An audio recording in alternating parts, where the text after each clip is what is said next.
At 95 years old, Svend Hansen is showing no signs of slowing down. Are you really 95 years old? I'm 95 last September, heading for 96. The World War II vet still drives himself around in his '91 Buick, and today's stop is at Aspenwood Elementary in Port Moody. Can I go in now? I got a few things I need to do before I get talking. Svend is here to talk to more than 200 students about his time in the Second World War.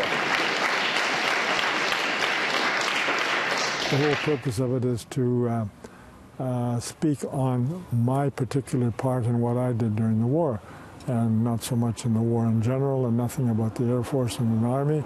Mine is just the Navy, and I have 2 different warships, all was on convoy duty in the North Atlantic.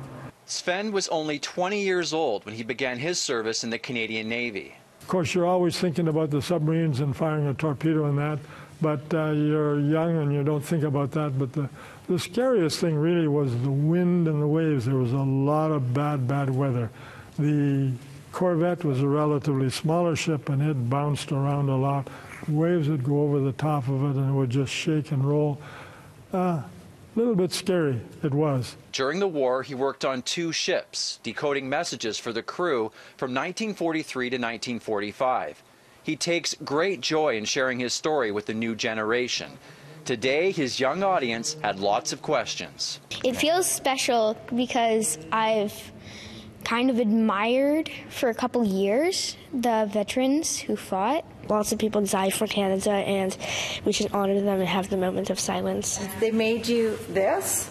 To show their appreciation, the school presented Svend with a special picture. It's an anchor filled with words the students came up with, words related to him and other Canadian veterans. Svend has been sharing his story to large groups like this one here at Aspenwood Elementary since 2004.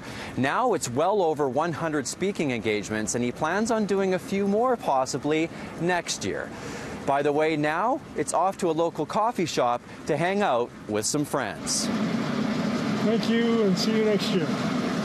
In Port Moody, Greg Harper, City News.